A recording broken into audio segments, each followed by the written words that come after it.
Olá, você está na Escola da Nave online. É um grande prazer receber você aqui na nossa sala de aula virtual, né? Uma grande honra podermos participarmos juntos e estudarmos a Palavra de Deus juntos aqui nessa nossa modalidade virtual. Bom, nós estamos no curso Quem é Deus? O objetivo desse curso é estudar nas Escrituras, né? Nos debruçarmos nas Escrituras para encontrar dentro da Palavra de Deus as próprias descrições da natureza, do caráter e da essência de Deus. Sendo assim, nós pretendemos aí nas próximas 8 aulas falarmos desse assunto que é tão importante, construir uma boa teologia, uma teologia bíblica, construir um bom entendimento de quem é Deus é fundamental para toda a nossa vida cristã, até porque a forma como nós conhecemos a Deus é a forma como nós vamos nos relacionar com esse Deus, com essa divindade. Sendo assim, entendemos que essa é uma aula muito importante. Nós vamos falar de vários assuntos, como por exemplo hoje, que vamos falar dos atributos de Deus. Vamos falar também da Trindade, a formação do Deus em 3 pessoas. Vamos falar da pessoa de Cristo, plenamente humano, plenamente divino. E por último, vamos falar do Espírito Santo e da obra da criação operada pela Trindade. Hoje, como eu disse, a nossa aula, vamos começar o assunto, os atributos de Deus. Pretendemos gastar aí pelo menos 3 aulas para falar desse assunto, dividindo em 2 partes. Mas a pergunta que deve aparecer inicialmente quando falamos de estudar os atributos de Deus é por que devemos falar sobre os atributos de Deus? Por que devemos estudar os atributos de Deus?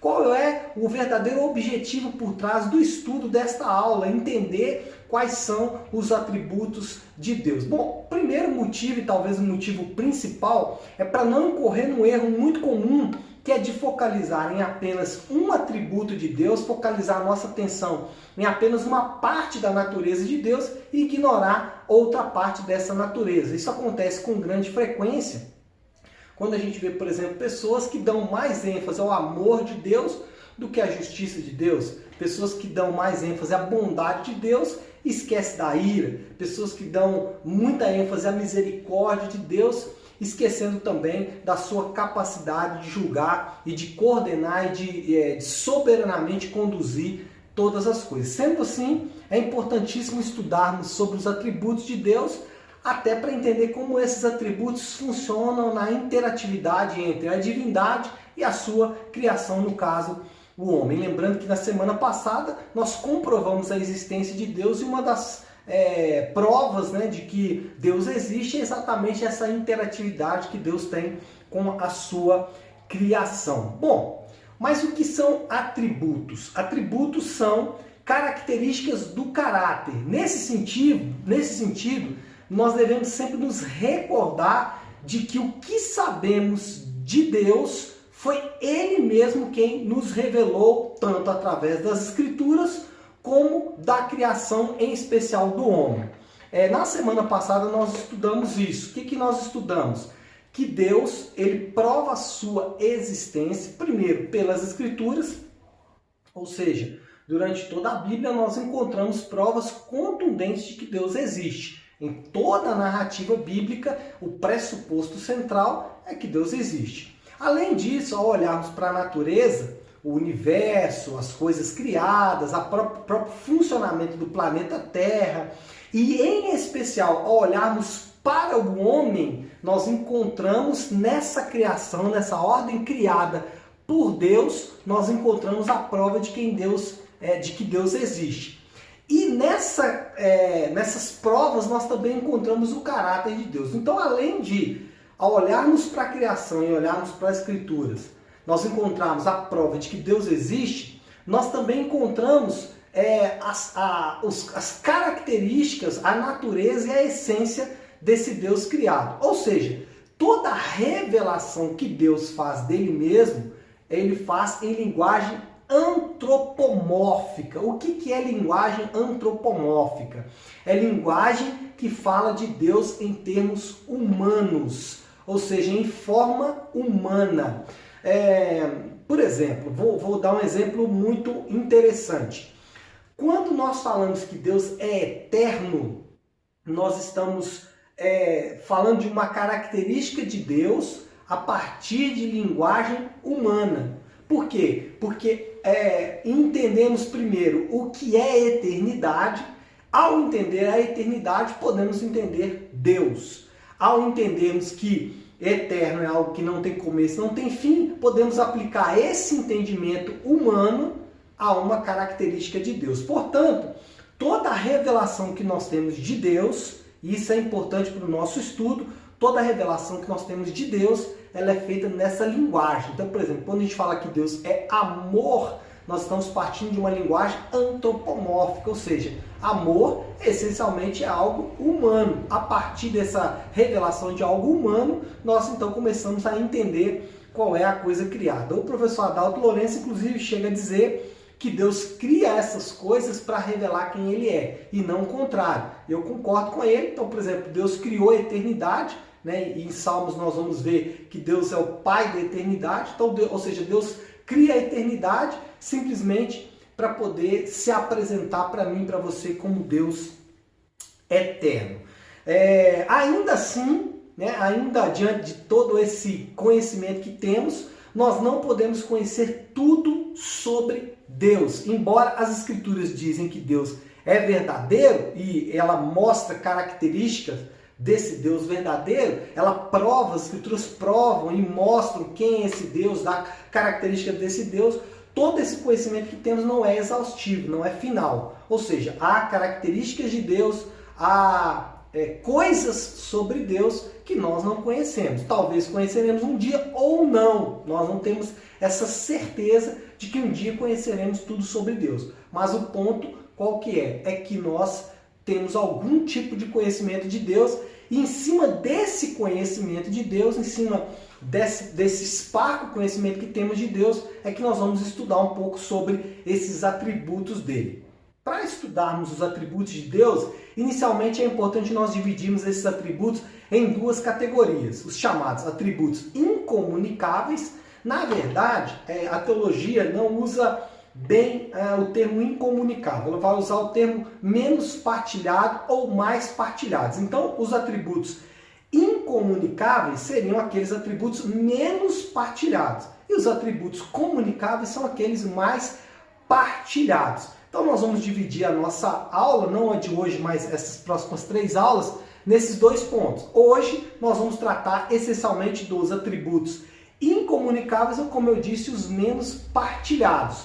E aí, a partir da semana que vem, nós vamos tratar então, ou a partir da próxima aula, né, nós vamos tratar então dos atributos incomunicáveis. E aí nós vamos dividir em 2 aulas, porque a lista realmente é muito grande. Quando a gente vai falar de atributos incomunicáveis, a pergunta e a afirmação que nós devemos fazer, na verdade, em forma realmente de pergunta, é: em que aspectos Deus é diferente de nós? Então, os atributos incomunicáveis ou menos partilhados vão mostrar exatamente uma diferença entre a divindade e a criação. Já nos atributos comunicáveis ou mais partilhados, você vai perceber a pergunta oposta: em que somos parecidos com Deus? Então aqui nós vamos perceber que há uma disparidade, há um contraste entre a divindade e a criação, tá? Então nesse sentido é o que nós vamos estudar. Nós podemos dividir esses atributos incomunicáveis ou menos partilhados em 5, que são esses aqui que nós temos: independência, imutabilidade, eternidade, onipresença e unidade. Então esses atributos eles podem até ser comunicados de forma bem branda, mas pode haver algum tipo de comunicação. Mas normalmente, por exemplo, quando a gente fala de eternidade, não é comunicada em espécie alguma, não tem forma nenhuma que somos eternos, porém somos infinitos, que de alguma forma parece com a eternidade. A diferença é que eterno não começa e não tem fim, e infinito tem um ponto de início, mas não tem um ponto de final. Portanto, quando a gente olha para estes atributos, nós vamos perceber que eles, em grande medida, vão nos diferenciar de Deus, ou vão diferenciar Deus da sua criação. Então vamos começar. O primeiro desses atributos que vamos estudar é a independência. E assim podemos definir a independência de Deus. Deus não precisa de nós, nem do restante da criação para nada. Deus, ele está acima da criação e não há qualquer dependência de Deus na criação. Deus não precisa ser adorado, Deus não precisa ser louvado, Deus não precisa de absolutamente nada da sua obra criada. Porém, tanto nós quanto o restante da criação podemos glorificá-lo e dar-lhe alegria. Ou seja, existência autônoma de Deus. O que nós queremos dizer com isso? Que apesar de Deus não precisar, apesar de que Deus não tem necessidade alguma, ainda assim, tanto a criação quanto o homem pode glorificar a Deus, pode dar alegria a Deus. A nossa existência ela é autônoma de Deus, ou seja, completamente dependente de Deus. Eu quero ler com vocês alguns textos. O primeiro deles, deixe-me projetar aqui para você acompanhar. São vários textos que vão mostrar exatamente isso aí. O primeiro desses textos é Atos, capítulo 17, versículos 24 e 25, que diz assim, deixa eu chegar aqui, o Deus que fez o mundo e tudo que nele existe, sendo ele Senhor do céu e da terra, não habita em santuários feitos por mãos humanas. Ou seja, a primeira afirmação aqui é que Deus que criou todas as coisas não precisa de casa humana, nada feito pelo homem para poder habitar. Além disso, nós podemos ver aqui em Jó 41, versículo de número 11, que diz assim, quem primeiro deu a mim para que eu haja de retribuí-lo? Ou seja, Deus está fazendo uma pergunta para Jó. Quem por acaso deu alguma coisa para mim, se alguém que deu alguma coisa para mim, eu vou retribuí-lo. Perdão. Tomar uma aguinha para refrescar a garganta. Mas enfim, ele está perguntando, quem deu a mim alguma coisa? Ninguém. Né? Será que existe alguém até inclusive que eu possa retribuir? Não. E o último desses versículos é Salmos de número 50. Salmos 50, versículo 10 até o versículo de número 12. São assim, pois são meus todos os animais do bosque e as alimárias aos milhares sobre as montanhas. Conheço todas as aves do monte e são meus todos os animais que pululam do campo. Se eu tivesse fome, não tu diria, pois o mundo é meu e tudo quanto nele se contém. Ou seja, Deus está afirmando nesse texto que tudo é dele. E que ele, como ele diz aqui, se eu tivesse fome, eu falaria para você, mas eu não tenho condições de ter fome, você não pode dar absolutamente nada. Mas nós também entendemos que Deus não criou os seres humanos porque estava sozinho. Essa aí é uma dúvida aparente e que sempre acontece, e é importante nós desfazermos essa dúvida. Por exemplo, alguém pode perguntar, Deus estava sozinho, por isso criou o homem. Ou Deus criou o homem para salvá-lo. Ou é obrigação de Deus salvar o homem. Não é obrigação de Deus salvar ninguém, até porque Deus não precisa. Se Deus que fez tudo existir, se Deus que criou todas as coisas e fez tudo existir, quisesse acabar com tudo, ele ainda assim continuaria pleno, ele ainda assim continuaria em sua totalidade, sem mudar absolutamente nada a sua natureza e o seu caráter. Então, Deus não depende da natureza, Deus não depende de nada, Deus não depende de ninguém, ok? Ainda assim, né, ele vai mostrar exatamente isso. Ainda assim, ele nos ama e quer se relacionar conosco.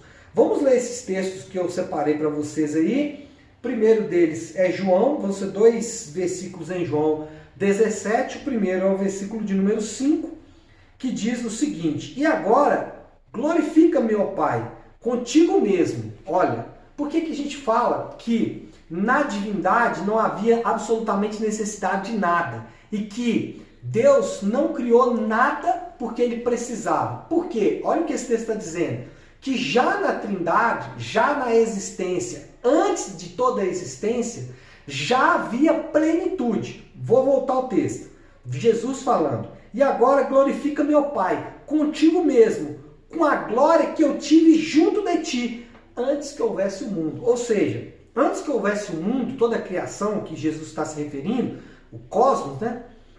Já havia compartilhar de glória na Trindade. A Trindade já partilhava esta glória. Portanto, não havia dentro da Trindade qualquer tipo de necessidade.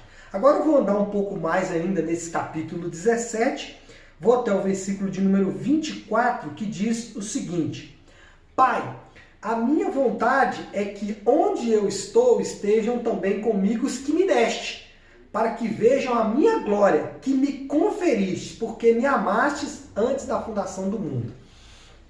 E se no versículo anterior a gente viu que dentro da relação trinitária já havia compartilhar de glória, aqui nós estamos vendo compartilhar de amor. Ou seja, a Trindade já havia plenitude de amor entre os membros da Trindade antes que Deus criasse qualquer coisa. Sendo assim, Deus não criou nada porque ele precisava ser amado, glorificado, adorado e etc, etc. Não havia qualquer necessidade em Deus. Isso é importante para provarmos exatamente esse primeiro atributo incomunicável de Deus, que é a sua independência. Bom, deixe eu ler aqui mais dois versículos. Um primeiro aqui, bem conhecido, que é Romanos, capítulo 11, versículo 35 e 36. Esses são dois versículos que eles permeiam aí o imaginário popular do mundo evangélico, né? Romanos 11, 35 e 36, mas ele é muito pouco entendido, lamentavelmente. Vamos lá? Ou quem primeiro deu a ele para que lhe venha a ser restituído, porque dele, por meio dele e para ele são todas as coisas. A ele, pois, a glória eternamente. Amém. Ou seja, tudo é de Deus, pertence a Deus, foi criado por Deus e Deus não precisava absolutamente nada, pelo contrário, essa criação é que precisa dele. E eu gostaria de ler o último versículo, e esse é especialmente maravilhoso, porque é uma afirmação do salmista, nos Salmos de número 90, versículo de número 2, uma afirmação contundente do salmista que diz o seguinte. É interessante que nesse caso aqui é uma oração de Moisés, né? Não é de Davi, normalmente os salmos são de Davi, essa é uma oração de Moisés. Se nós nos lembrarmos que Moisés foi o que primeiro escreveu, né, o seu chamado Pentateuco, o primeiro que teve a oportunidade de escrever sobre a criação do mundo, né, o que primeiro teve a oportunidade de descrever como se deu a formação de todas as coisas, olha o que ele afirmou, Salmo 90, número 2. Antes que os montes nascessem e se formasse a terra e o mundo, de eternidade a eternidade, tu és Deus. Então, uma afirmação importante de Moisés, já que ele teve a oportunidade de narrar, né, de descrever a criação de todas as coisas. Sendo assim, né, nós podemos afirmar como Moisés, Deus não precisava, ele é completamente independente da obra criada, ele não está ligado de modo algum à obra criada. O que nós podemos afirmar, além disso, a partir desses versículos, é que Deus, sem a criação, ainda seria infinitamente amoroso, justo, eterno, onisciente, trinitário e assim por diante. Mesmo se não houvesse a criação, Deus continuaria sendo exatamente quem Ele é. Deus é pleno em amor, Deus é pleno em justiça, Deus é pleno em eternidade, em onisciência, Deus é trinitário, sempre foi. Deus não se tornou trinitário por causa da criação. Então, Deus não precisa da criação para nada, mas não poderia precisar da criação para nada. Isso que é importante. Qual é a afirmação? Primeiro, que Deus não precisa da criação, mas Ele não poderia precisar. Por quê? Porque se Ele precisasse, nós teríamos um Deus dependente. Nós teríamos um Deus que dependeria de alguma forma da criação. Seja de adoração, alguém pode dizer, mas Deus depende da nossa adoração. Não, Deus não depende da nossa adoração. Nós é que podemos adorá-lo. Ele nos deu esse privilégio de poder adorá-lo. O que nós podemos dizer é que a diferença entre o Criador e a criatura é imensa.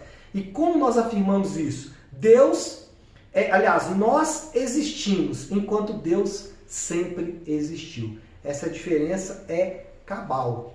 Né? Nós passamos a existir. Tanto o homem, nossa cronologia, né? Nascemos no ano X, morremos no ano Y, além, né, da nossa questão imaterial, né? Nascemos no ano X e vamos viver infinitamente, mas aí tem a restante da criação, as árvores e etc, etc. Tudo isso existe em algum momento, mas Deus, ele sempre existiu. Um outro bom exemplo sobre isso é você comparar, por exemplo, o Sol e a vela, né? Então o Sol, ele não depende de nada, a não ser de Deus, né? Para existir ou para brilhar, ele está lá por ordem de Deus. Já a vela, ela precisa de uma série de fatores para continuar, inclusive, acesa, né? Apesar disso, né, dessa independência e dessa completa incapacidade nossa de causar em Deus qualquer tipo de dependência, apesar disso, dessa grande distância de Deus, nós somos importantes para Deus. Isso é maravilhoso, porque o Deus que criou todas as coisas, que não precisava da sua criação para absolutamente nada, que não precisava de glória, que não precisava de amor, que não precisava de alegria, porque ele já era pleno nisso, ele já era pleno em eternidade, trinitariamente pleno, enfim, ele não precisava de nada. Ainda assim, ele nos criou e nos tornou importante, pois nos criou e determinou que nós seremos importantes para ele. E nós, estou falando essencialmente do homem. Ele cria o homem a partir do nada, não precisava criar o homem, mas ainda assim determina que esse homem criado se tornaria algo importante para ele, teríamos algum tipo de importância para ele. Isso nos dá um senso, primeiro, né, de incapacidade ou de irrelevância, né? Nós somos irrelevantes para Deus, ao mesmo tempo somos importantes, criando uma espécie de paradoxo.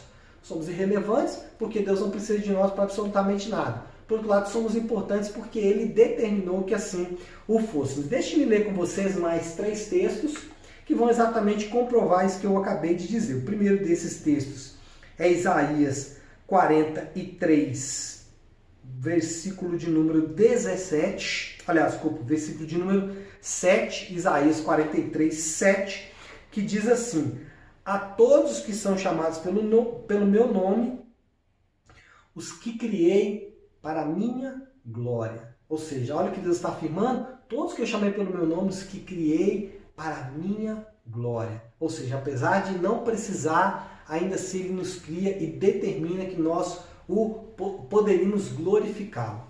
Outro texto é Apocalipse, o último livro da Bíblia. Deixa-me ler esse de Isaías, né? Já que estamos aqui em Isaías, vou avançar aqui. Isaías 62, versículo 3 e versículo 5. Olha o que diz: serás uma coroa de glória na mão do Senhor, um diadema real na mão do teu Deus. Nunca mais te chamarão desamparado, nem a tua terra será denominada desolada, mas chamar-te-ão minha delícia. Então, primeiro, o profeta começa dizendo que nós, né, ou aqui no caso está falando da nação de Israel, seremos uma coroa de glória na mão do Senhor. Então isso é maravilhoso, uma coroa de glória, representando a glória de Deus. E aqui no versículo seguinte ele fala que Deus vai nos chamar de minha delícia. Olha que coisa maravilhosa, né? E aí ele continua dizendo: e a tua terra desposada, porque o Senhor se delicia em ti. Aqui é interessante isso, Deus não precisava, mas ainda assim Ele determina que em nós, na sua nação, na sua igreja, Ele se deliciaria.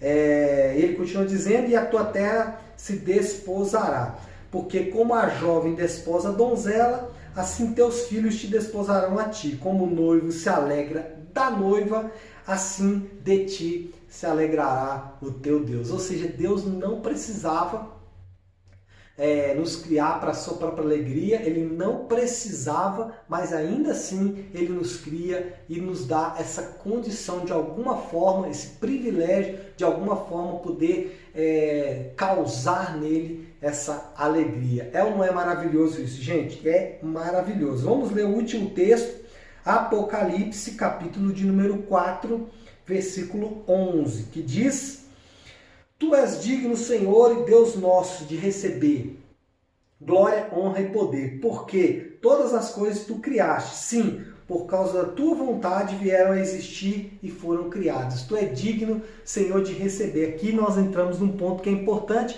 apesar de Deus não precisar, apesar de Deus nunca ter tido qualquer tipo de falta de glória, ainda assim ele nos cria para glorificá-lo. E esse é o motivo da criação.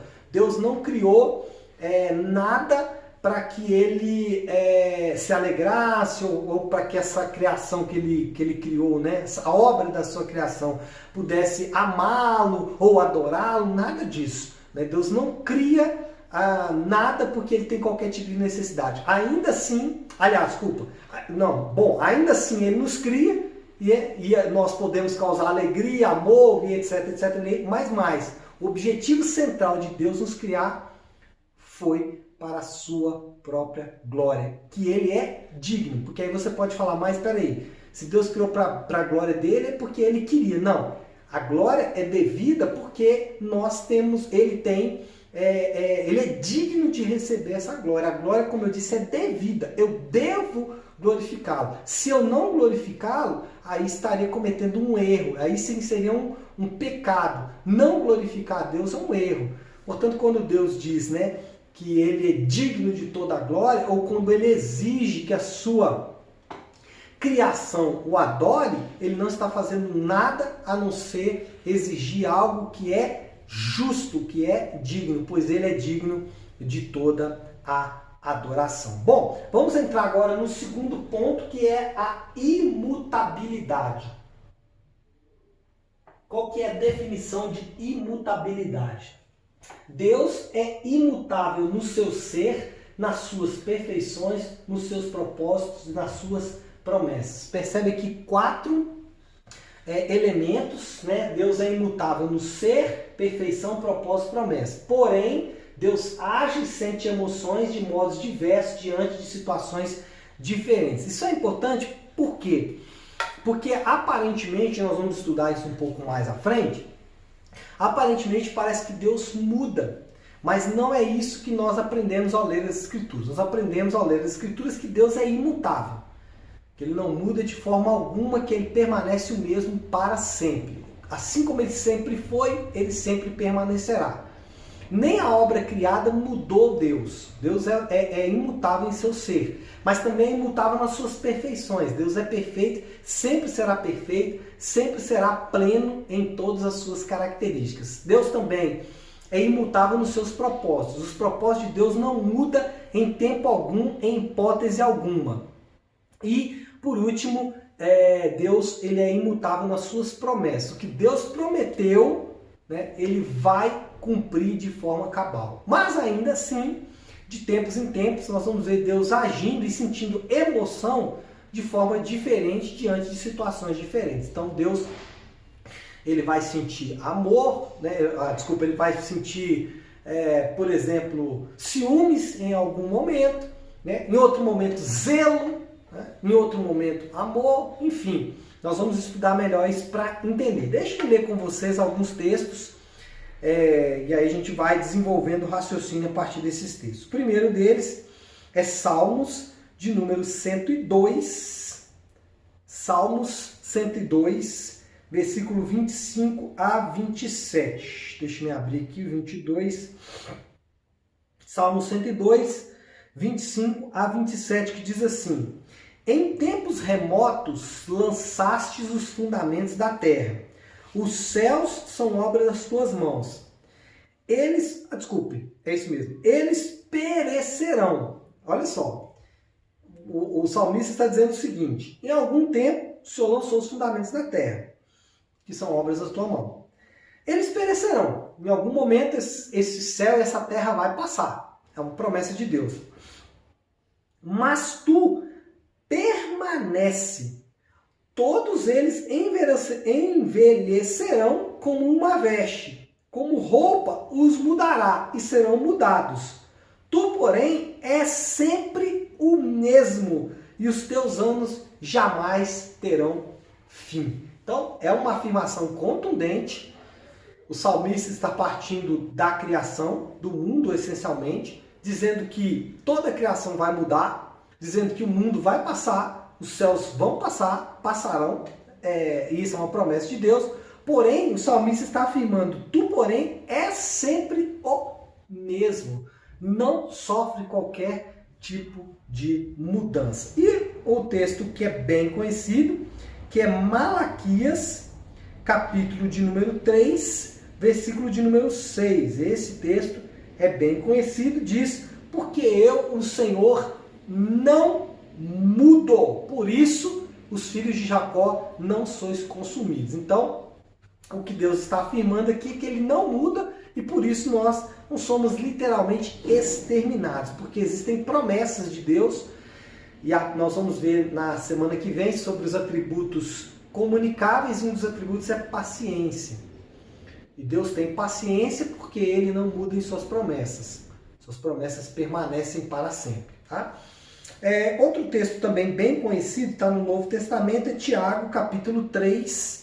Aliás, desculpe, Tiago, capítulo de número 1, versículo de número 17.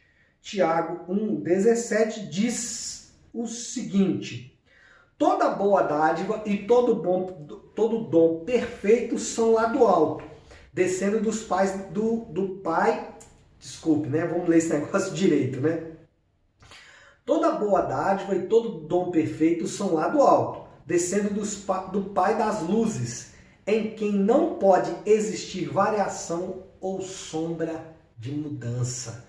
Também é um texto bem conhecido, afirmando a imutabilidade de Deus, dizendo que Deus ele não sofre qualquer tipo de variação. E ainda, né, para deixar esse assunto bem sedimentado, vamos para Salmos de número 33, versículo de número 11. Salmo 33, 11 diz que o conselho do Senhor dura para sempre e os desígnios do seu coração para todas as gerações. O conselho do Senhor dura para sempre. Aqui, provavelmente falando sobre os seus propósitos, né? Dizendo que o conselho do Senhor dura para sempre, não acaba nunca, os propósitos dele vão durar infinitamente mais. E o último desses textos, Isaías, capítulo 46, versículo 9. Isaías 46, 9, que diz: lembrai-vos das coisas passadas da antiguidade, que eu sou Deus e não há outro. Eu sou Deus e não há outro semelhante a mim. Que desde o princípio anuncio o que há de acontecer desde a antiguidade, as coisas que ainda não sucederam, que digo, o meu conselho permanecerá de pé. Farei toda a minha vontade, que chamo a ave de rapina desde o Oriente e de uma terra longínqua e o homem do meu conselho. Eu o disse e também o cumprirei. Tomei este propósito e também o executarei. Mais uma vez provando aqui que Deus não muda em seus propósitos. Mas será que Deus muda de ideia? Essa é uma pergunta. Por quê? Nós acabamos de ver aqui agora que Deus não muda. Nós acabamos de ler que os propósitos de Deus permanecem para sempre. Que ele cumpre a sua vontade, ele cumpre a vontade dele e ponto final. E o que ele estabelece como um propósito vai até o fim. Porém, nós encontramos nas Escrituras pelo menos 4 cenários onde houve uma mudança aparente de Deus. E se você não estudar e não entender bem como funciona essa dinâmica, você vai encontrar uma possível contradição nas Escrituras. Por quê? Você vai encontrar na Bíblia dizendo que Deus não muda, que é o que nós acabamos de ler agora há pouco. Eu sou Deus, não mudo, não pode haver sombra de variação, não mudo em meus propósitos. o que eu determinei eu vou fazer, e ponto final. E aí você vê, por exemplo, aqui, 4 cenários que aparentemente Deus mudou de opinião. A destruição do povo de Israel, lá em Êxodo, quando ele fala com Moisés que ele vai destruir o povo, e aí Moisés intercede pelo povo, e aparentemente Deus desiste dessa ideia de destruir o povo. Nós temos os 15 anos de vida a mais que ele dá para Ezequias, isso está em Isaías 38, mas é um texto bem conhecido, como quando Isaías vai no rei Ezequias e diz: você vai morrer, põe a tua casa em ordem. E aí Ezequias ora, e a Bíblia diz que antes de Isaías sair do pátio do palácio, Deus manda ele voltar dizendo que eu estou dando mais 15 anos de vida para você. Lá em Gênesis 6,6, que Deus fala que ele arrependeu de ter criado o homem. E também em 1 Samuel 15,10, onde ele fala que ele arrependeu de ter ungido Saul. Bom, nós temos aqui então uma aparente contradição, que é textos que são muito claros afirmando que Deus não muda. Por outro lado, nós temos situações em que aparentemente Deus mudou, ou pelo menos mudou de propósito. Talvez aqui não mudou o seu ser, né? Não mudou as suas perfeições, Deus não deixou de ser amoroso, justo, etc, etc. Mas aparentemente parece que ele mudou os seus propósitos, né? Também não muda as suas promessas, mas muda os seus propósitos. Como a gente pode entender isto? Deixe-me usar aqui a citação de Wayne Grudem em sua sistemática, porque ele explica isso de forma muito interessante, e a partir da citação dele eu quero usar a citação dele como argumento para a gente poder construir aqui uma ideia para explicar bem esses textos aí. Bom, vamos lá, Wayne Grudem, abre parênteses para ele. Esses exemplos devem todos ser entendidos como expressões verdadeiras de atitudes. Então guarde esse termo, expressões verdadeiras da atitude. Ou, ele diz também, intenção presente de Deus. Ou seja, Deus tinha uma intenção e expressou essa intenção. Então, expressões verdadeiras da sua intenção. Ou seja, estava realmente no coração de Deus, era a intenção de Deus fazer aquilo ali, era a intenção, e ele verbalizou, ele expressou essa intenção. Ou intenção presente de Deus diante da situação que existe naquele momento. Então, diante de uma situação X, existe uma intenção no coração de Deus e ele expressa essa intenção. Antes de continuar aqui, deixe só fazer um comentário que vai ajudar a valorizar o argumento do Grudem.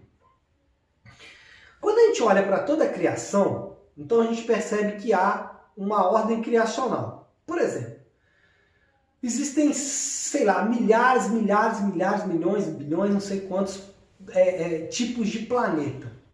Mas todos eles obedecem uma ordem criacional.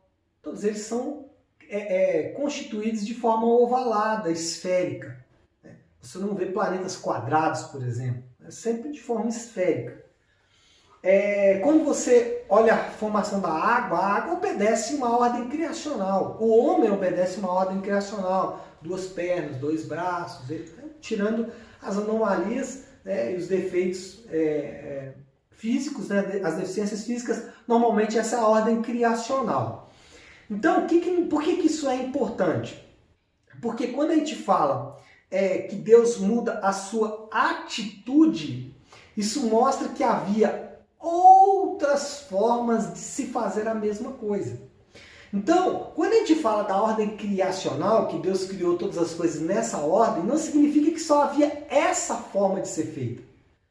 Então, Deus criou o universo de forma ovalada, os planetas de forma ovalada, esférica, enfim, o nome que você quiser usar. Mas ele poderia criar esses mesmos planetas de milhares de outras formas. Até de formas que nós não conhecemos. Mas ele quis criar dessa forma.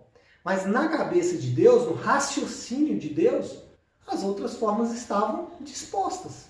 Ele não criou porque ele não quis. Dentro dessa explicação, quando a gente olha para esses textos, e quando a gente olha para essa explicação do Grudem, a gente percebe o seguinte: é a intenção de Deus diante daquela situação. Mas na cabeça de Deus pode passar outras coisas.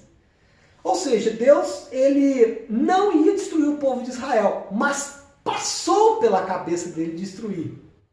Deus não iria efetivamente, Ezequias não iria efetivamente morrer, mas passou na cabeça de Deus. Quando Deus olhou para toda a corrupção do homem, passou na cabeça de Deus o fato de que talvez o homem não fosse criado. E aí Deus pode imaginar um cenário onde a criação simplesmente não existiria. Porque ele pode raciocinar a partir de opções que nunca vieram a existir efetivamente. Então é isso que o Gruden está falando. Ele está falando, olha, diante de tal situação, passou pela cabeça de Deus. Tá? Aí ele fala assim, se a situação muda, então é claro que a atitude ou, olha só, a expressão da intenção de Deus irá também mudar. É muito parecido com aquela atitude que muitas vezes nós como pais temos, né? A gente fala com o nosso filho assim, não faz isso porque senão eu vou te arrebentar. A intenção passou, né? Mas como o filho mudou de atitude, aí você, né, não arrebentou literalmente. Mas mesmo que o filho tivesse continuado, você não iria arrebentá-lo, né? Talvez corrigi-lo, discipliná-lo, mas efetivamente você não iria arrebentá-lo. Mas a intenção passou pelo coração. Então é isso que o Gruden está afirmando, que Deus ele tem expressões verdadeiras da intenção. Né? Ou seja, Deus expressa uma intenção presente dele diante daquela situação A, B ou C. Podemos dizer que Deus age de modo diverso a diversas situações, que é o que acabamos de dizer. Né? Deus ele pode agir de forma A, B, C, D, Z e infinitamente porque ele é Deus. Né? O propósito da expressão da atitude é provocar arrependimento. Então, o propósito dessa verbalização, desse expressar da sua atitude, da sua intenção, é provocar arrependimento. Então, quando ele vai falar com Ezequias, o que ele fala? Põe a tua casa em ordem. Ou seja, arrepende.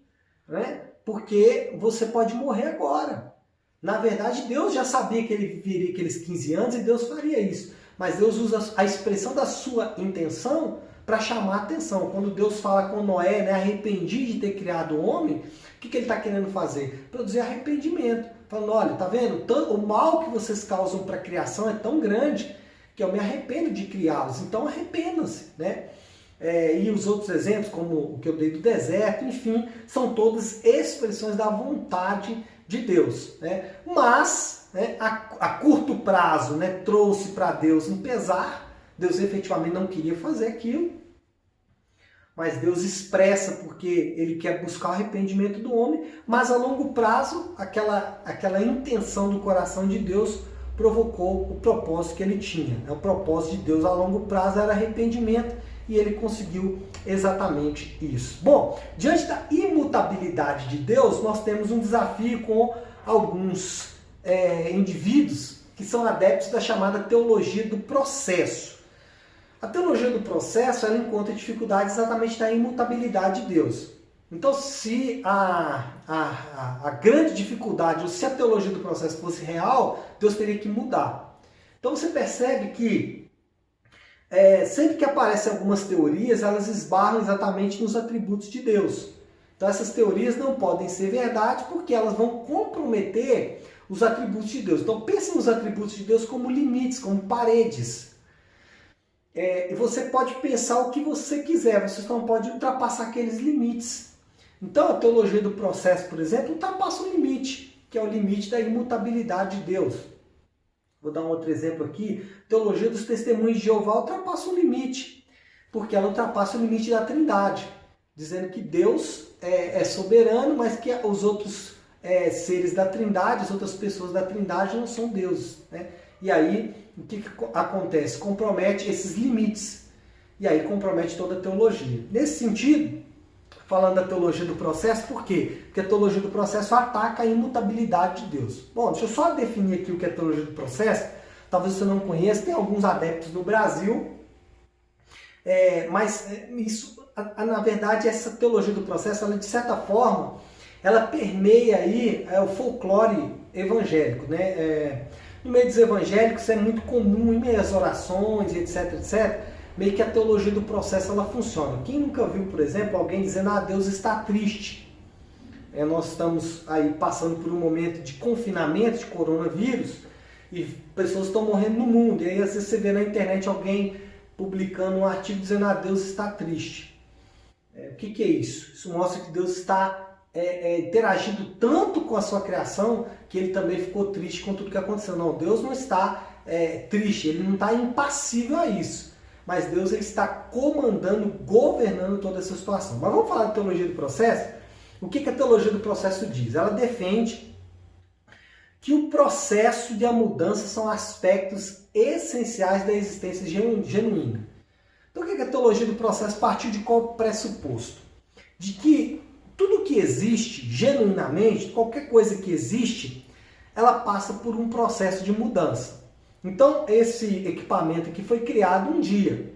E o dia que ele foi criado, ele estava perfeito. Hoje ele já não está tão perfeito. Ele tem arranhões, ele já tem uma certa utilidade, um certo tempo de vida útil. Então ele sofreu um processo. Na teologia do processo, o que eles afirmam é que tudo que existe sofre esse processo. Portanto, Deus também deve necessariamente mudar com o tempo, como qualquer outra coisa que existe. Então, olha só o raciocínio deles. Faz algum sentido, mas encontra o problema nos limites da teologia. Eles dizem o seguinte, peraí, Deus criou todas as coisas. Todas as coisas sofrem processo de mudança, seja elas quais forem. Sol, lua, o homem, etc, etc, etc, está sempre em um processo de mudança. Necessariamente, se Deus existe, como tudo que existe, Deus também deve sofrer um processo de mudança. O que eles querem dizer, basicamente, é que quando nós agimos, ou quando o universo muda, Deus verdadeiramente é afetado. Então Deus é modificado de acordo com as nossas atitudes. Ou seja, o ser divino ele vai se alterando e se tornando alguém diferente do que ele era no passado. Isso é o que essa teologia afirma, basicamente, esse é o escopo dessa teologia. Qual é o problema aí, amados? O problema é que nós afirmamos com provas nas Sagradas Escrituras, né? E aí nós podemos apelar para aqueles textos que acabamos de ler, mas não só naqueles textos, em outros mais, nós comprovamos, nós afirmamos com provas nas Escrituras que Deus é o mesmo Deus infinito e pessoal. O que é isso? Deus não está sujeito a nenhuma das limitações da humanidade ou da criação geral.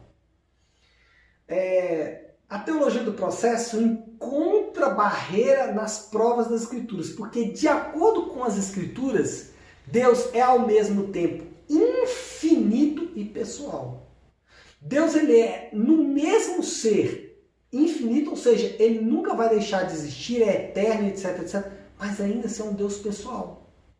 E mais, nós encontramos nas Escrituras provas de que Deus não está sujeito a nenhuma das limitações humanas ou da criação de forma geral. Ou seja, Deus é bem maior do que qualquer coisa que ele tenha feito. A teologia chama isso de Deus ele é transcendente, ele é muito maior do que qualquer coisa, está acima do que qualquer coisa. Ainda assim ele é pessoal. Deus é capaz de ser a mesma coisa. Ele é capaz de ser transcendente e imanente. Ou seja, ele relaciona-se conosco como uma pessoa e podemos nos relacionar com ele como pessoas. Mas também ele se relaciona com o Criador de todas essas coisas. Então, vai de encontro à teologia do processo. Por quê? Na teologia do processo, Deus relaciona-se sim com as pessoas, mas Deus não é transcendente. Deus relaciona-se com a pessoa e ele vai mudando. À medida que o universo e as pessoas vão mudando, Deus também vai mudando. E Deus, de certa forma, o que a teologia do processo quer dizer é o seguinte, que Deus, ele não conhece o futuro. Por quê? Porque ele não pode conhecer o futuro, porque ele está mudando, ele não sabe como será o futuro efetivamente. Né? Qual que é o problema nisso aí? Na verdade, por que nós devemos defender a imutabilidade de Deus? Se Deus não é imutável, nós temos um grande problema. Qual o problema que é esse? Se Deus não é imutável, toda a nossa fé despenca e a nossa esperança desmorona. Irmãos, a nossa confiança depende, em última análise, de uma pessoa infinitamente digna de confiança.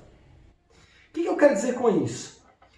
Como que eu posso confiar em alguém se ele não é digno de confiança? Se Deus diz para mim que ele, olha só que interessante, se ele diz para mim que ele vai um dia consumar todas as coisas e que ele está preparando um novo céu e nova terra, se eu tenho uma pessoa que muda, essa pessoa não é digna da minha confiança, ou seja, eu não posso confiar que ele vai fazer exatamente o que ele falou que ia fazer. Grosso modo, o que nós queremos dizer é o seguinte: se Deus pudesse mudar, então qualquer mudança seria para melhor ou para pior. Por isso que eu tenho que defender a imutabilidade de Deus. Por quê? Se Deus pode mudar, ele pode mudar no seu ser, ou seja, ele pode deixar de ser amor, ele pode deixar de ser justo. Se Deus muda, ele muda em seus propósitos, ou seja, se Deus tem o propósito de salvar, amanhã ele pode não ter o propósito de salvar mais. Quando eu falo que Deus muda em suas promessas, as promessas que ele fez de salvação, ou as promessas que ele fez de consumação, amanhã ou depois essas promessas podem deixar de existir. Então, amados, a nossa fé, ela depende em muito de um Deus que não muda. A nossa fé depende em muito de um Deus que é imutável. E se Deus muda, ou ele pode mudar para melhor, que aí seria bom, mas ele, aliás, seria bom porque Deus mudar para melhor é impossível, já que ele em toda a sua essência, nas suas perfeições, ele é o máximo. Então ele é o máximo de amor, é o máximo de justiça. Mas então, se eu entendo que ele pode mudar, ele pode mudar para pior. Ou seja, Deus pode deixar de ser bom. Ou se ele deixa de ser pouco bom, ele passa a ser um pouco mal. E aí você percebe como que tudo o que a nossa fé sustenta vai despencar. Qual é o ponto aqui? O ponto é, a imutabilidade de Deus, ela é importante, não, ela é fundamental para a nossa fé. Porque se Deus muda, toda a nossa fé despenca. Bom, diante disso, nós devemos afirmar que Deus não muda. E que aqueles momentos em que aparentemente Deus mudou na Bíblia, na verdade são expressões da vontade dele. São expressões das suas intenções, mas não significa necessariamente que ele ia fazer aquilo que ele estava expressando que faria, né? Mas que no coração dele, ele queria que o homem se arrependesse, mudasse sua atitude, como de fato aconteceu. É interessante isso. Todas as vezes que aparentemente Deus arrepende, na verdade, o que ele quer é buscar arrependimento, e em todas essas vezes o que aconteceu foi exatamente o arrependimento, né? Então agora nós vamos para a eternidade, estamos exatamente no meio da nossa aula, no meio para o fim, né? Então esse terceiro atributo aí incomunicável de Deus, a sua eternidade. Como que a gente define a eternidade de Deus? Deus não tem princípio nem fim, nem sucessão de momentos em seu próprio ser, e percebe todo o tempo com igual realismo. Ele, porém, percebe os acontecimentos no tempo e age no tempo. Nós vamos explicar isso de forma mais específica, mas para poder já começar a dissecar aqui o argumento, nós começamos afirmando o seguinte: Deus não tem princípio, nem fim, nem sucessão de momentos em seu próprio ser. Ou seja, Deus não conta tempo. Percebe todo o tempo com igual realismo. Ou seja, para Deus, agora, nesse exato momento, é o início da criação. Nesse exato momento, é a crucificação de Cristo. Nesse exato momento, é a consumação de todas as coisas. Porém, ele percebe os acontecimentos no tempo e age no tempo. Ainda assim, ele pode agir de acordo com o nosso tempo cronológico, tá? O tempo, que nós queremos afirmar aqui é que o tempo Quando afirmamos que Deus é eterno, nós estamos afirmando que o tempo não impõe limites a Deus. Deus não está limitado pelo tempo. Vamos ler o primeiro texto, né? Deixa eu ler aqui alguns textos, deixa eu projetar para você aqui, para você acompanhar. O primeiro deles é Salmo 92. Nós já lemos esse salmo hoje, mas vamos lê-lo novamente. Salmo 92. É um salmo bem interessante que ajuda muito a entender essa eternidade de Deus. Antes que os montes nascessem e se formassem a terra e o mundo, de eternidade a eternidade, tu és Deus. Por que o salmista, aqui no caso Moisés, né? E é interessante que seja Moisés, diz que Deus é Deus de eternidade a eternidade. É como se houvesse duas eternidades? É como se houvesse uma eternidade paralela à outra? Não, até porque isso é impossível. É como se houvesse dois universos, um universo paralelo, o universo de Deus e o universo criado? Também não. O que Moisés está querendo mostrar aqui? Deus está querendo apresentar parte do seu caráter e usa Moisés para mostrar.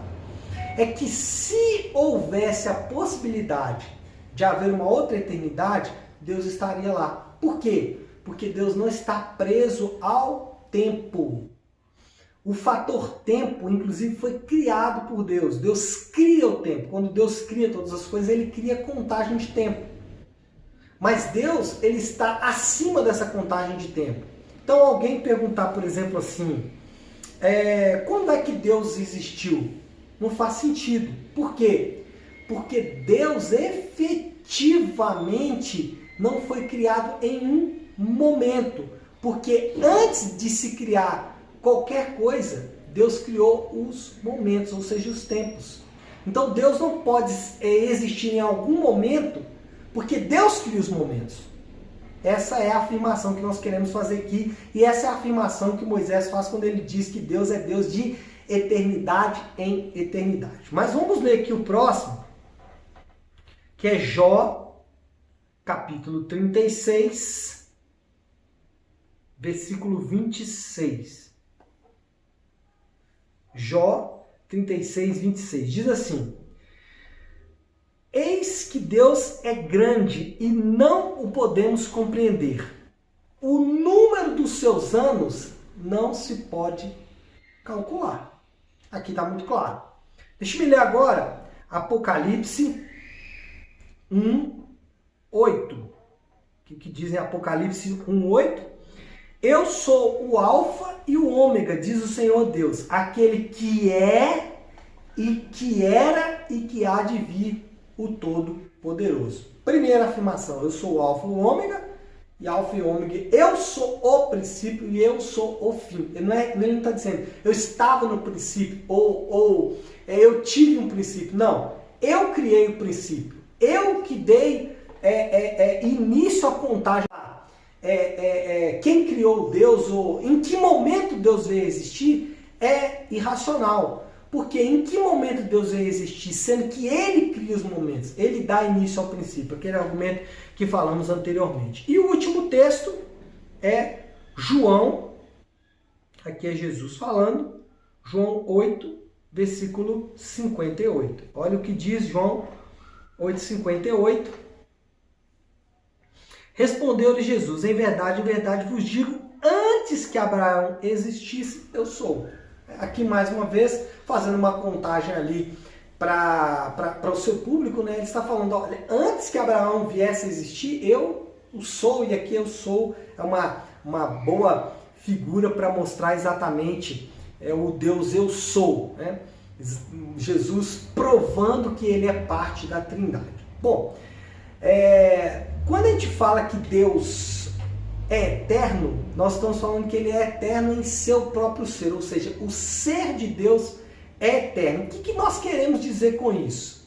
Essa foi a primeira afirmação ali, né? Deixa eu voltar um pouquinho aqui, só para vocês entenderem. A gente fala, né? Deus não tem princípio, nem fim, nem momentos em seu próprio ser.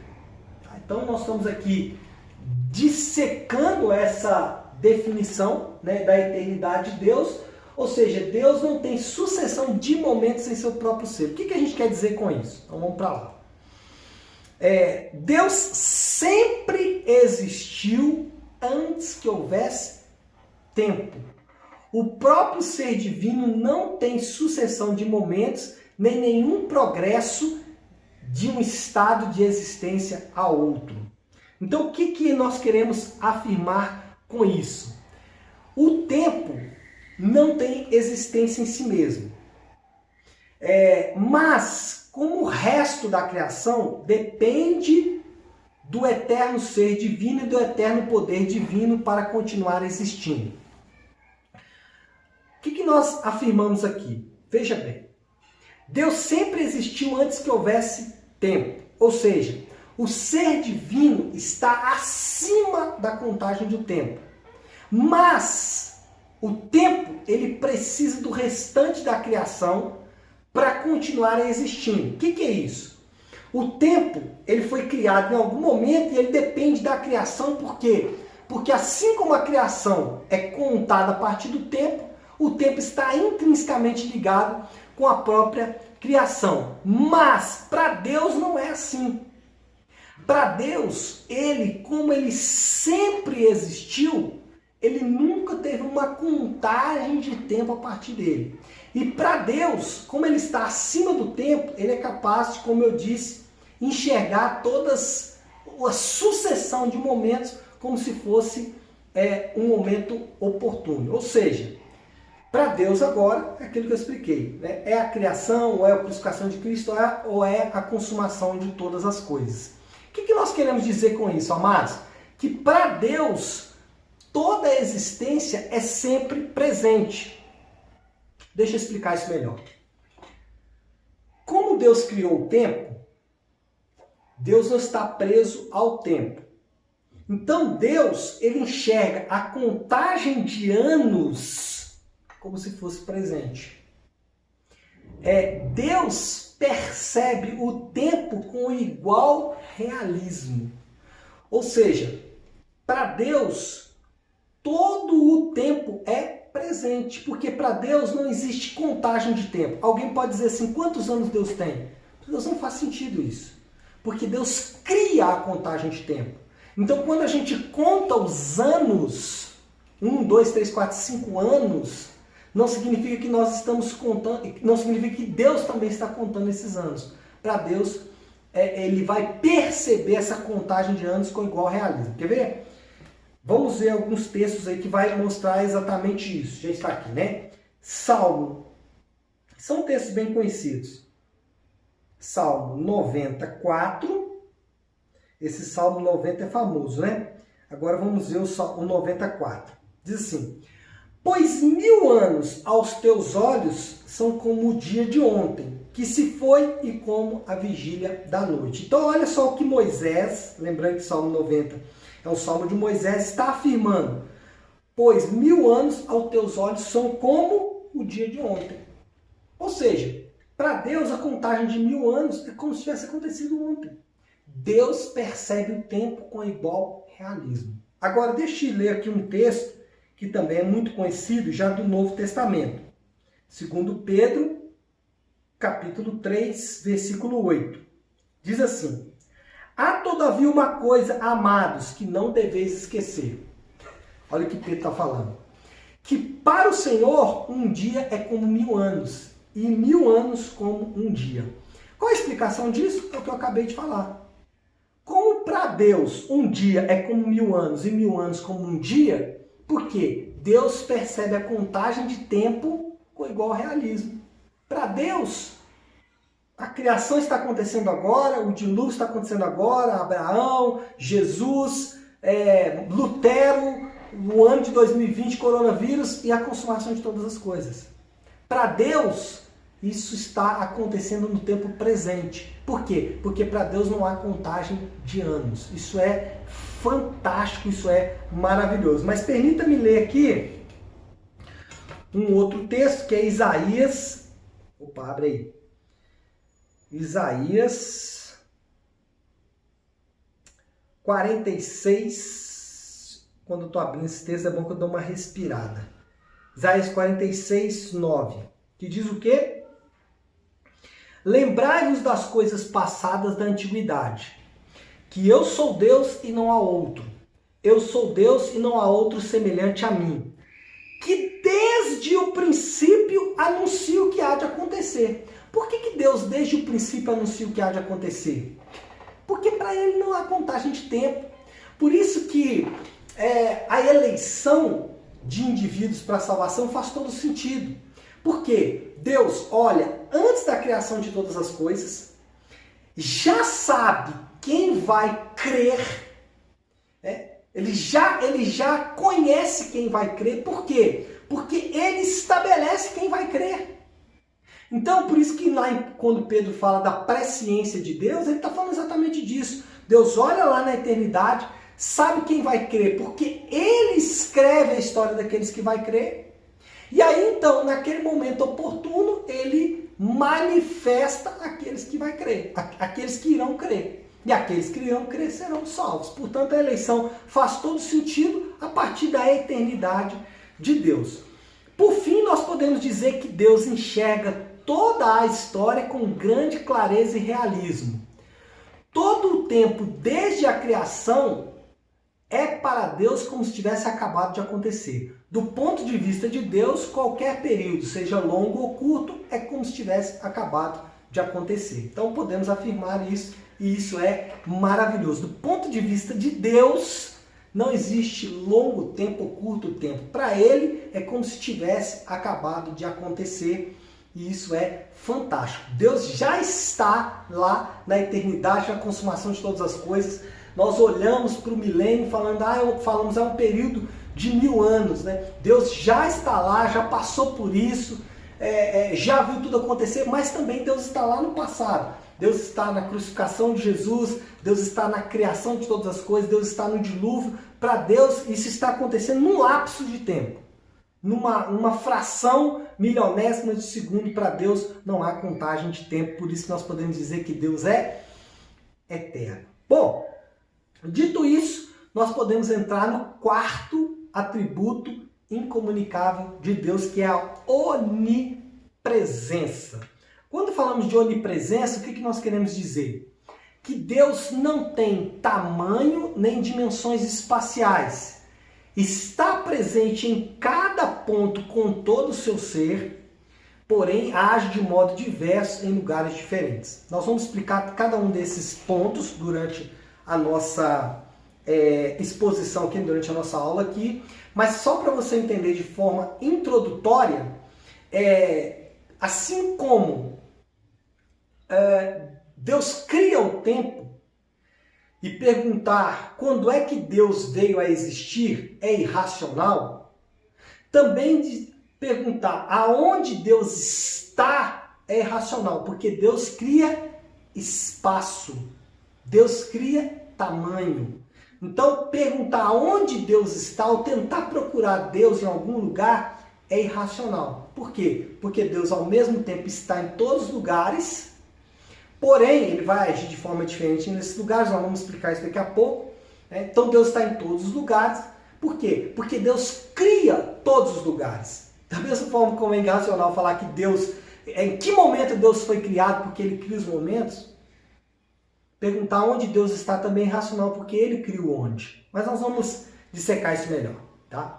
Deus é ilimitado ou infinito com relação ao espaço, como também é ilimitado e infinito com relação ao tempo. Então, o que nós estamos querendo dizer aqui basicamente da mesma forma como Deus é ilimitado com relação ao tempo, que acabamos de falar, na eternidade, Deus também é ilimitado com relação ao espaço. Deus está presente em todo lugar. Deus está presente com todo o seu ser em cada canto do espaço. Nós vamos ler alguns textos, mas deixa eu tomar uma água aí primeiro.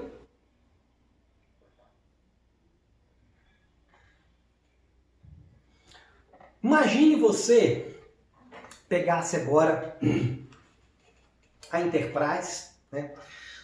Uma nave espacial, né? Já que somos da nave, e você pudesse voar aí na velocidade da luz. Você fizesse ali uma viagem a um lugar longínquo do universo e descesse em algum planeta qualquer. Quando você chegasse lá nesse planeta, eu não sei o que você encontraria. Mas uma coisa eu tenho certeza, você encontraria Deus. Por quê? Porque Deus está em cada canto do espaço. Agora imagine um lugar muito pequeno. Imagine a menor célula, o menor átomo, a menor partícula do universo. Suponhamos que você pudesse entrar dentro dessa menor partícula existente. Quem você encontraria lá? Deus. Mas espera aí, então Deus é tão pequeno assim? Não. Deus não pode ser medido como pequeno ou grande. Porque Deus não pode ser limitado pelo espaço. É isso que nós estamos dizendo. Agora vamos ler os textos. Quero começar com Jeremias 23. É isso? Versículo 23. Jeremias 23, 23. Diz assim. Deixa eu abrir aqui. Jeremias 23, 23. Acaso sou Deus apenas de perto, diz o Senhor, e não de longe?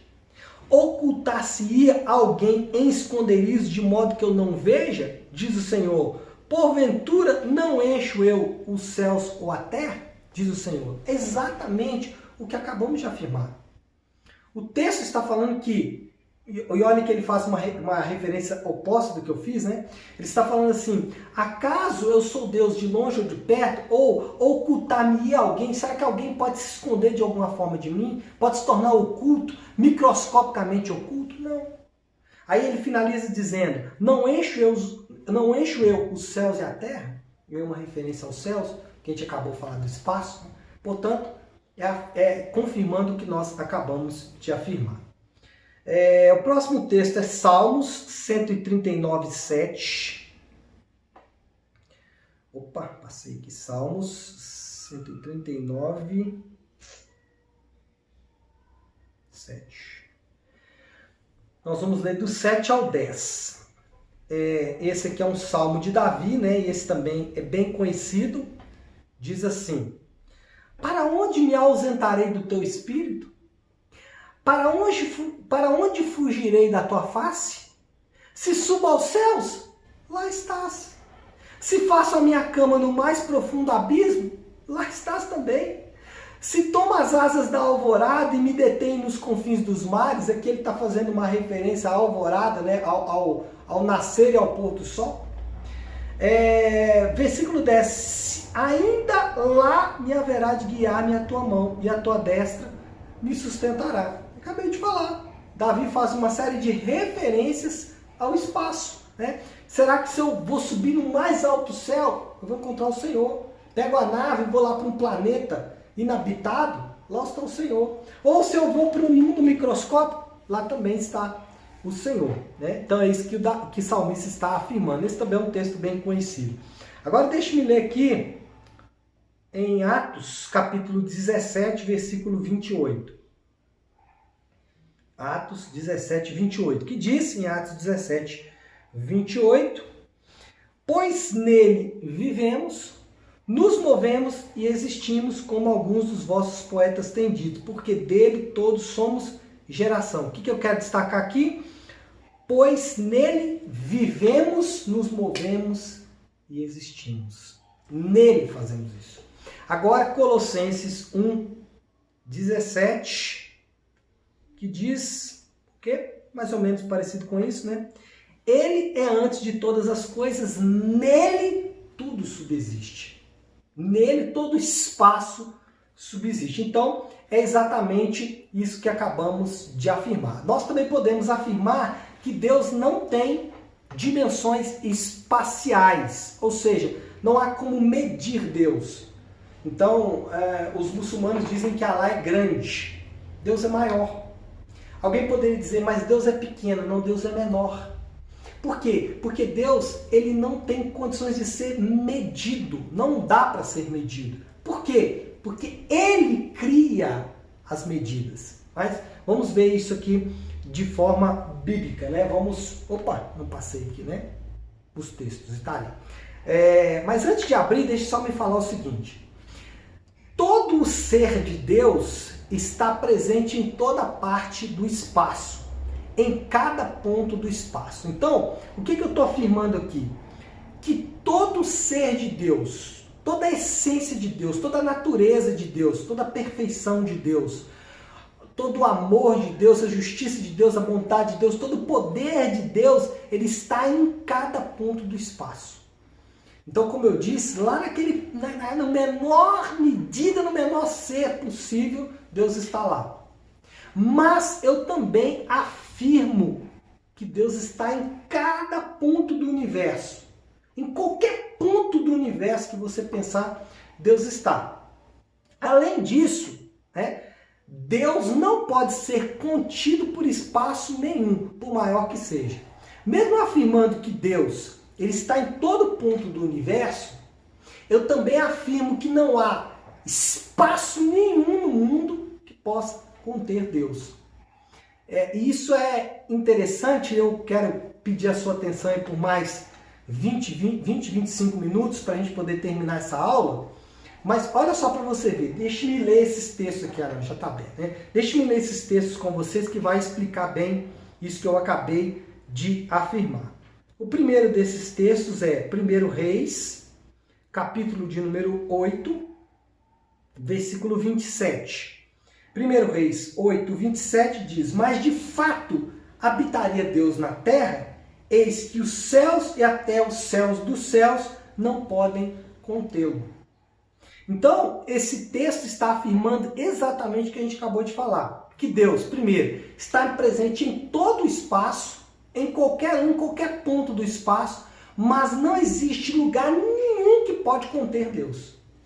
Olha aí o que diz Isaías 66. Isaías 66, versículos 1 e 2. Assim diz o Senhor: o céu é o meu trono e a terra o estrado dos meus pés. Que casa me edificaria vós? E qual é o lugar do meu repouso? Porque a minha mão fez todas essas coisas. Então por que nada pode conter Deus? No sentido de nada pode caber Deus, né? Nada cabe Deus. Porque Ele criou todas essas coisas. E Ele continua dizendo: e todas as coisas vieram a existir, diz o Senhor, mas o homem para quem olharei é este, o aflito, o abatido e tal. Mas o que eu quero pegar aqui? Porque a mão do Senhor fez todas as coisas. E o último texto que eu quero ler, que faz essa afirmação, é Atos, capítulo 7, versículo de número 48, que diz, Atos 7, 48, às vezes não abre no versículo aqui, né? Entretanto, não habita o Altíssimo em casa feitas por mãos humanas. Em resumo, o que queremos dizer é que Deus... desculpe-me. Em resumo, o que queremos dizer é que Deus é um ser que existe sem tamanho ou sem dimensões. Olha o que o Wayne Grudem diz, aí agora sim pode passar. Antes que Deus criasse o universo, não havia matéria nem material. Então, onde Deus estava, você pode perguntar. Deus não se encontrava num lugar que poderíamos chamar de onde, pois não havia nem onde, nem espaço. Então, alguém pergunta assim, né? Onde Deus estava? Ou qual é o tamanho de Deus? Não faz sentido, porque tanto o onde como o tamanho, Deus criou. Mas, o Wayne Grudem finaliza dizendo, mas Deus existia assim mesmo. Pastor, se Deus está em todos os lugares, Ele está presente em todos os lugares, Deus está presente no inferno? Sim. Como que a gente explica isso? Nós explicamos isso dizendo o seguinte, que Deus pode estar presente em um lugar para punir, sustentar ou abençoar. Então Deus pode estar no mesmo lugar punindo, no caso do inferno, sustentando no caso de todas as coisas ou abençoando, como é no caso nos crentes, ou na casa dos crentes, ou no céu. Então nós poderíamos dizer que Deus está no inferno para punir, Deus está em todas as coisas para sustentar, e Deus está no céu para abençoar. O que nós queremos dizer é que Deus está presente de modo diverso em lugares diferentes. Por exemplo, em Amós 9, de 1 a 4, mostra que Deus está presente para punir. E aqui é uma descrição do inferno. Quando nós falamos, por exemplo, deixa eu ler esse aqui de Colossenses, que a gente até acabou de ler agora, 1:17, que diz o seguinte: Ele é antes de todas as coisas, nele tudo subsiste. Ou seja, ele sustenta todas as coisas. Então Deus sustenta o inferno, Deus sustenta o céu, Deus sustenta o Brasil, Deus sustenta todas as coisas. Na verdade, Deus sustenta o universo, Deus sustenta o mundo microscópico, o mundo macroscópico, o mundo oceanográfico. Deus sustenta todas as coisas. Sustentar de Deus sobre todas as coisas. Punir sobre lugares definidos, como o inferno, e abençoar em lugares definidos, como o céu, por exemplo. Salmo 16:11 vai falar que Deus está para abençoar. Vamos ver aqui.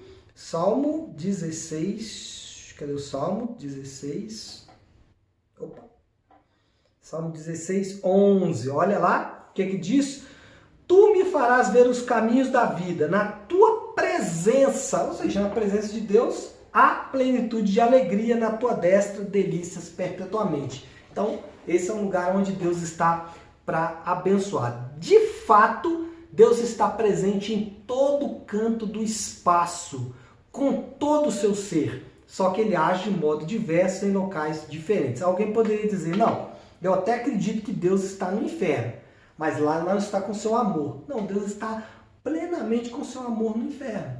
Alguém poderia dizer assim, não, Deus está nos céus, né, abençoando no céu, mas lá não tem ira. Não, lá tem ira, porque ira é atributo de Deus, faz parte do ser de Deus. É que nós imaginamos a ira como algo ruim, né? E não é algo ruim. A nossa ira, a ira humana, é algo ruim. Nós vamos estudar sobre ira, né, nos atributos comunicáveis de Deus, mas a nossa ira é algo ruim, porque ela se transforma em um rompante de raiva, né, de transtorno. Mas Deus não é assim. Herman Bavinck, que é um grande teólogo, ele disse o seguinte: não há lugar onde possa fugir do Deus irado, a não ser para o Deus reconciliado. Não há absolutamente lugar nenhum para onde você possa fugir. Quer fugir dele? Fuja para ele. Acho lindo isso, né? Quer fugir dele? Fuja para ele, porque é exatamente o que nós estamos afirmando, né? Deus é onipresente, ele está presente em todos os lugares, ok? Bom, sendo assim, nós podemos entrar agora no último atributo comunicável de Deus, que é a unidade. O que nós queremos dizer com isso? Deus não está dividido em partes, porém, percebemos atributos diversos de Deus enfatizados em momentos diferentes. Quando as Escrituras falam dos atributos de Deus, jamais destacam um deles com mais importância do que os restantes. O que queremos dizer com isso? Que quando a Bíblia fala que Deus é amor, ele não está deixando de destacar, por exemplo, a ira, como acabamos de falar agora. Quando Deus fala de justiça, quando a Bíblia fala da justiça de Deus, não está querendo com isso eliminar a bondade. Ou seja, quando falamos de unidade de Deus, ele é pleno em todos os seus atributos. Então ele é plenamente amor, plenamente ira, plenamente bondade, plenamente justiça, plenamente poder, plenamente misericórdia. Enfim, ele é pleno em todos os seus atributos em todo momento. O que acontece é que nós percebemos esses atributos de modo diverso em momentos diversos. Quer ver? Deixa eu citar aqui dois textos. 1 João, todos dois em 1 João. 1,5 diz que Deus é luz. E em 1 João 4,8 diz que Deus é amor. Não devemos pensar que Deus é mais luz em 1 João 1,5 e é menos amor. Ele é plenamente luz e plenamente amor. Também não devemos pensar que ele é parcialmente luz ou parcialmente amor nesses dois atributos. Antes, o próprio Deus é luz e o próprio Deus é amor em toda a sua essência. Isso é importante porque a grande maioria dos cristãos, infelizmente, de forma errada, ele interage com Deus como se Deus pudesse se dividir em partes. Então, pensa que Deus é só amor, ou só justiça, ou só ira. Tem uma frase muito interessante, né, que fala assim: só Deus pode me julgar. As pessoas usam isso com muita frequência. Como se, quando Deus fosse julgar, ele iria aplicar só amor. Mas como é o julgamento de Deus? Ele é pleno no seu julgamento. Um exemplo disso. Tem um texto em Números que narra um indivíduo que foi pego catando lenha no sábado. E aí o povo, como achou uma coisa insignificante, mas preocupado em ser zeloso com Deus, procura Moisés. Fala: Moisés, o cara estava catando lenha aqui no sábado. O que a gente faz com esse cara? Moisés também ficou com medo de falar, não, porque a lei dizia que devia morrer. Mas Moisés falou: cara, mas ele só estava catando lenha. Foi buscar a Deus. O que Deus falou? Deve ser apedrejado. Não, pastor, Deus é cruel. Não, Deus é justo. Deus é justo. Mas então Deus é justo, mas ele não agiu com amor. Deus também é amor. Por que ele agiu com amor? Porque ele amou todo o seu povo agindo com justiça. Imagine o contrário. Mas olha se Deus não seria, deixaria de ser amoroso se ele agisse o contrário. Imagina que ele fala assim: não, isso é coisa pequena, deixa passar. Qualquer um outro poderia fazer a mesma coisa e assim transgredir a lei de Deus. Por quê? Porque Deus relevou daquela vez. Então, por amor a todos os seus filhos em todo o tempo, o que Deus fez? Deus puniu aquele homem de acordo com a lei. De acordo com a lei, aquele homem deveria morrer. Então Deus foi plenamente justo e plenamente amoroso. Voltando àquele indivíduo que tatua ou que fala, né, só Deus pode me julgar, ele imagina que Deus vai agir só com amor. Mas não, Deus vai agir com amor, justiça, bondade, misericórdia, potência. Ele vai agir com todos os seus atributos. Porque ele age com todos os seus atributos em todo o tempo. É fato que em algum momento nós podemos perceber mais claramente um atributo do que o outro. Por exemplo, nesse texto que eu acabei de falar, do homem catando lenha no sábado, qual atributo você percebe mais claramente de Deus? Justiça. Mas como eu mostrei para vocês aqui, apesar de não estar muito aparente, havia também amor. Mas o que a gente percebeu mais claramente foi a justiça. Então, para terminar, para finalizar, eu quero usar aqui uma expressão do Wayne Grudem para explicar essa unidade de Deus. Ele explicou a unidade de Deus da seguinte forma. Deixa eu tomar uma aguinha aqui.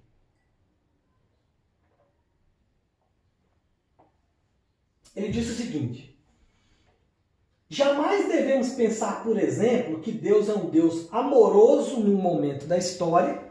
Né? E aqui é interessante, só fazer um pequeno comentário.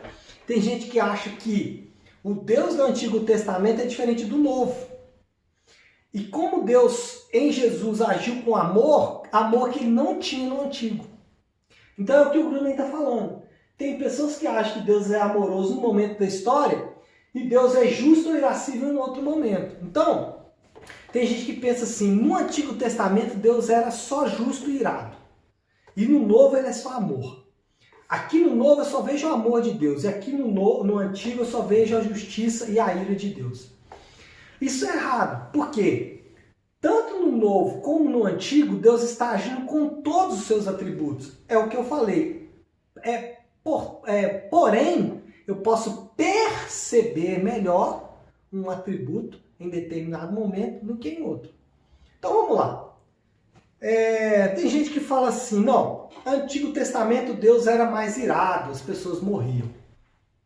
O que dizer então de um fato narrado em Atos capítulo 5, em que Ananias e Safira mentiram para o Espírito Santo e foram fulminados? É diferente do Deus do Antigo Testamento? Não. É o mesmo Deus. O que nós fazemos muitas vezes é interpretações equivocadas. E é isso que o Grudem está falando. Deus é único, ele age com unidade. Ele é sempre o mesmo Deus. Tudo o que diz ou faz é plenamente coerente com todos os seus atributos. E isso é a forma como nós encerramos então a nossa aula. Nós encerramos a nossa aula aqui dizendo o quê? Que Deus ele é único e age em todos os momentos de forma única. Portanto, para finalizar, lembrando aí dos 5, vamos ver se a gente consegue lembrar aqui de cor, dos 5 atributos incomunicáveis de Deus. Deus é independente, imutável, eterno, onipresente e único, unidade. São atributos incomunicáveis de Deus que ele menos partilha com o homem. Como eu disse, de alguma forma ele partilha com o homem, mas esses atributos ele partilha de forma mais reduzida. Então é isso, pessoal. São os atributos incomunicáveis de Deus. Na próxima aula nós vamos falar dos atributos comunicáveis. Fiquem com Deus. Deus abençoe.